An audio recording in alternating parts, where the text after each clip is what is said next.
Ya, betul sekali. Mereka kalau saya ngomong soal LGBT, mereka bilang LGBT itu sebenarnya kenapa mereka seperti itu. Terus dan saya bilang ke diri saya untuk terus berada di sisi mereka sampai kapanpun.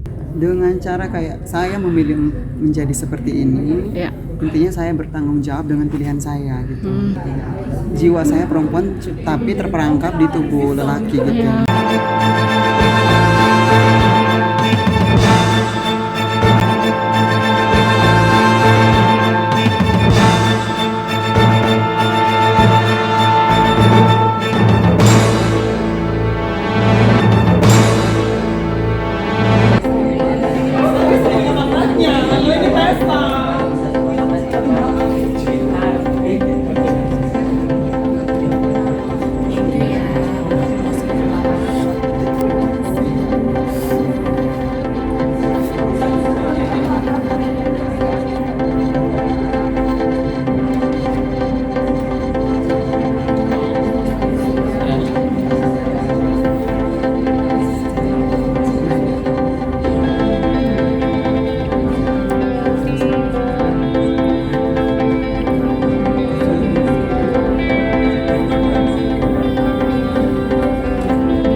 Amora ya. Sini dong, mana orangnya? Ini ternyata yang ini. Caranya bisa gede dikit ya supaya yang lain pada mendengarnya. Kakak Amora sayang, jauh-jauh dari Atambua berapa jam? Kalau travel 5-6 jam.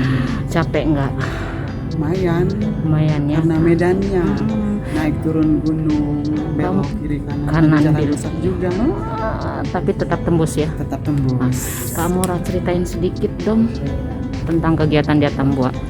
Kegiatan Sedikit biar bisa lihat ya aktivitasnya. Aktivitas. Kalau di sana transpuan itu Besar suaranya. Transpuan itu kalau di sana kerjanya itu rata-ratanya salon. Ya. Cuman sering banyak ikut kegiatan juga sebelumnya, cuman kalau untuk sekarang belum ada kegiatan entah karena COVID atau apa, kita juga kurang tahu. Terus Kak Amora sejak kapan sih? Saya dari umur 6 tahun. 6 tahun?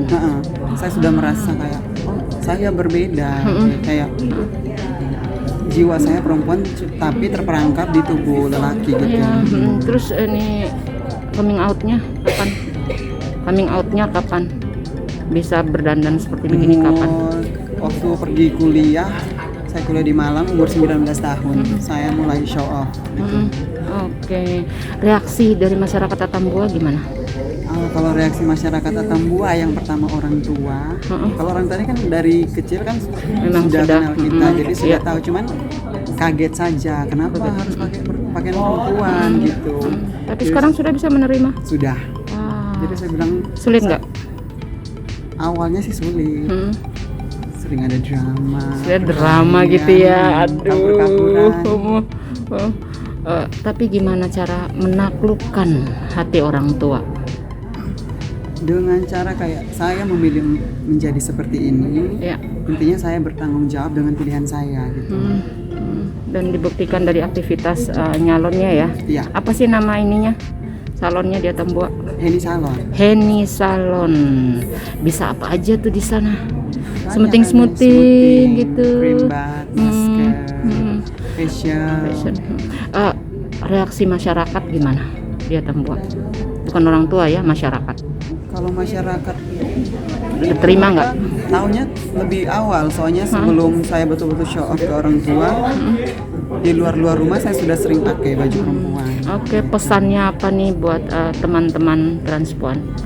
Pesannya itu jadi diri sendiri, selalu bertanggung jawab dengan pilihan dalam hidup. Itu ya. Makasih, bye bye. Wah, ini keren nih, kita harus lihat nih pakaiannya nih. Ini rancang sendiri. Ini kain apa sih? Atambua, kain ND. Oke, ini dia. Oke, makasih.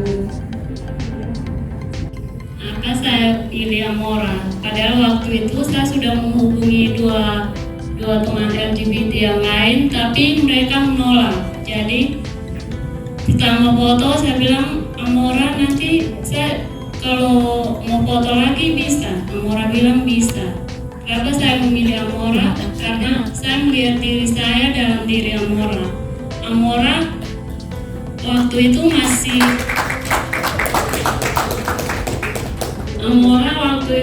masih berusia 19 tahun, tapi sudah berani untuk memilih menjadi transpuan. Hal yang sama saya lakukan di usia itu. Waktu itu saya bilang ke diri saya ingin mengejar cita-cita saya jadi penulis. Jadi hal itu yang membuat saya memilih Amora. Kami sama-sama memiliki keberanian untuk memperjuangkan cita-cita kami. Jadi saat itu saya menuliskan hal itu. Kami disuruh membuat foto description dan saya menuliskan hal itu. Kenapa saya memilih Amora? Karena saya menemukan diri saya dalam diri Amora. Terima kasih. Misalnya orang lain tuh biasa bilang LGBT itu begini, LGBT itu begitu. Tapi saya tidak menemukan hal itu dalam diri Amora. Saya menemukan banyak hal baik dalam diri Amora. Amora itu kalau bicara lembut sekali. Awal mula saya telepon Amora, halo kakak. Dia ngomongnya seperti itu, bukan seperti pandangan orang lain tentang LGBT. LGBT itu kasar. Kalau saya ajak teman laki-laki untuk ketemu LGBT, mereka bilang, saya tidak akan mau ketemu LGBT. Kalau kamu mau pergi ketemu LGBT, kamu pergi sendiri saja. Padahal LGBT itu tidak seperti itu. LGBT itu tidak kasar. Seperti Amora, kalau bicara halus sekali. Selain soal bicara yang halus, apalagi yang kemudian stereotip yang menurut kamu runtuh begitu kamu ketemu Amora?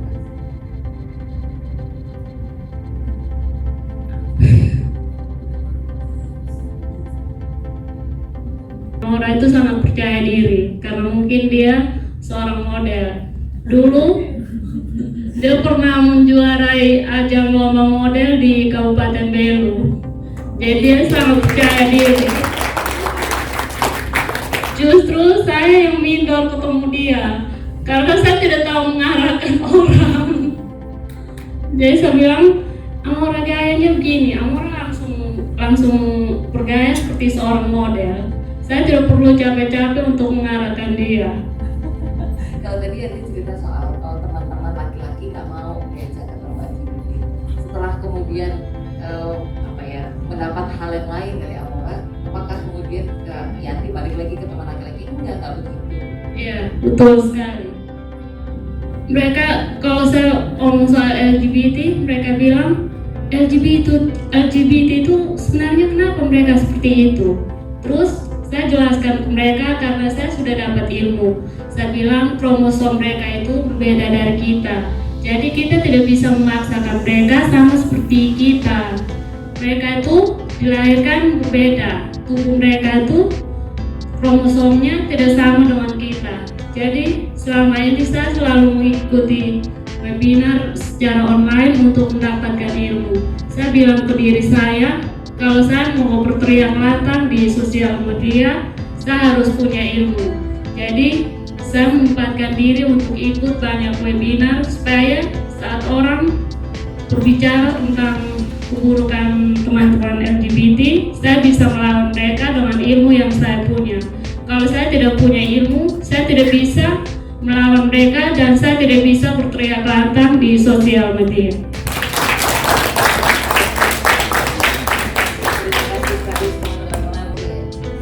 Iya, dan kemarin sudah foto yang kedua, tema fotonya tentang para para perempuan Timor Leste, kelahiran Timor Leste yang tinggal di Kampung Baru.